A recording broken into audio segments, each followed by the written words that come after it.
차마 말을 못하는 그런 숨겨진 질병이라고 할 수 있습니다. 우리나라 여성의 한 40% 정도가 경험했다고 보고되고 있습니다. 안녕하세요. 닥터 세인트 박 박진우 원장입니다. 오늘은 요실금이라는 주제로 한번 말씀드리겠습니다. 요실금이란 무엇인가요? 요실금은 본인의 의지와 관계없이 소변이 이제 찔끔찔끔 새는 것을 얘기합니다. 많은 분들이 요실금으로 고통받고 있는데 차마 말을 못하는 그런 숨겨진 질병이라고 할 수 있습니다. 우리나라 여성의 한 40% 정도가 요실금을 경험했다고 보고되고 있습니다. 그 정도로 많은 질병입니다. 요실금도 종류가 따로 있나요? 크게 흔한 두 가지를 말씀드리면, 첫 번째로 이제 복압성 요실금이 있는데, 복압성 요실금은 기침이나 재채기 할 때 또는 크게 웃을 때, 뛸 때, 이럴 때 배의 압력이 증가하는 상황에서 소변이 나도 모르게 찔끔거리는 경우, 이게 이제 복압성 요실금이고요. 절박성 요실금이라는 게 있는데, 소변이 마려운 순간 긴장해서 그래요. 절박성 요실금은 소변이 마려운 순간 강한 요의를 느끼면서 급박하고 참을 수 없어서 팬티를 내리기 전에 나오게 되는 경우, 그런 게 이제 절박성 요실금입니다. 요실금의 한 80%는 복압성 요실금이고요. 복압성 요실금 환자의 30%는 절박성 요실금을 동반하고 있습니다. 복압성 요실금과 절박성 요실금을 같이 갖고 있는 분들을 혼합성 요실금이라고 얘기합니다. 요실금이 생기는 원인은 무엇인가요? 임신과 출산, 노화, 비만에 의해서 방광 주위 근육이 약해지면서 요실금이 생기거든요. 특히 폐경이 되면은 여성 호르몬이 떨어지면서 골반 근육이 많이 약해집니다. 그러면서 없던 사람도 생기고 있던 사람은 더 악화되는 그런 게 폐경 이후에 나타납니다. 치료 방법이 어떻게 되는지 궁금합니다. 치료는 이제 복압성과 절박성이 다른데요. 복압성 요실금 같은 경우는 주로 수술로 치료하고 있습니다. 물론 다른 방법도 있지만 수술이 워낙 효과가 좋기 때문에 주로 수술로 치료하고 있고요. 절박성 요실금은 약물 치료를 우선으로 하고 있습니다. 약물 치료는 한 3 내지 6개월 정도 해보고, 안 되면 요즘은 보톡스를 주입하는 치료들도 병행하고 있습니다.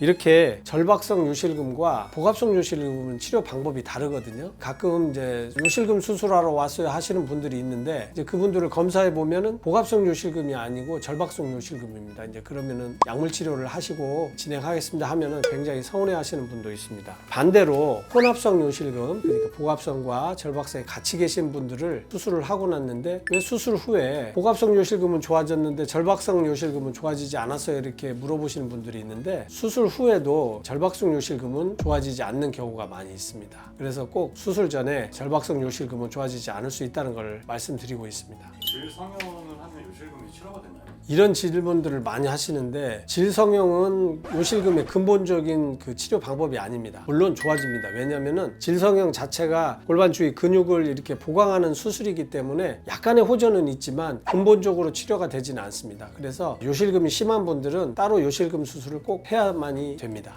복합성 요실금 환자의 수술적 치료는 어떻게 될까요? 중부 요도 슬링 수술이라는 수술을 많이 합니다. 약해진 요도 관략근에다가 테이프를 삽입해가지고 지지하는 역할을 보강하는 그런 수술입니다. 크게 이제 3가지 정도를 하고 있는데, TVT, TOT 미니 슬링이라고 하는 3가지 수술을 주로 하고 있는데, 요즘은 TVT는 많이 하지 않고 TOT나 미니 슬링이 대세가 되는 그런 것 같습니다. 저도 TOT 수술을 오래 했는데 요즘은 미니 슬링이라는 수술을 주로 하고 있습니다. 이거는 미니 슬링의 그 테이프거든요. 이게 인체에 무해한 테이프를 요도 밑에 방광에 이렇게 삽입하는 수술입니다. TOT 수술은 더 길고요. 사타구니를 통해서 들어가는 긴 테이프를 넣는 거고요. 미니슬링은 이렇게 짧은 수술을 넣는 겁니다. 미니슬링이라는 게 한 부분만 절개를 해도 되는 그런 간단한 수술이라서 효과는 TOT나 미니슬링이나 비슷한 것 같습니다. 제가 해보니까 합병증도 많지 않고 둘 다 효과가 좋은 것 같습니다. 혈관 검사나 같이 체크해 주신 거.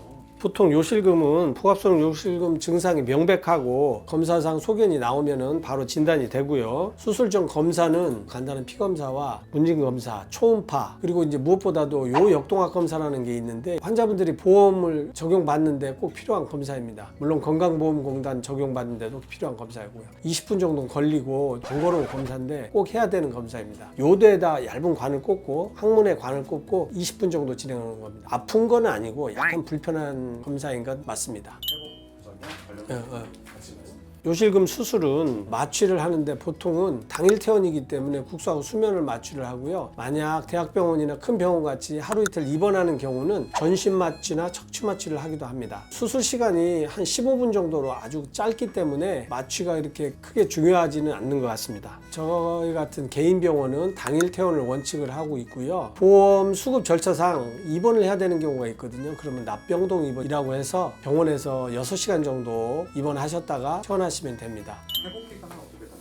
회복 기간은 요실금 수술만 하신 경우는 하루 이틀 정도면 출근이 가능할 정도로 가벼운 수술입니다. 4주 정도까지는 성생활이나 과격한 운동을 피하는 것을 권하고 있습니다. 왜냐하면 4주 정도는 돼야지 테이프가 살과 이렇게 안착이 돼서 안정화되기 때문입니다. 요실금 수술에도 그런 부작용이 있을까요?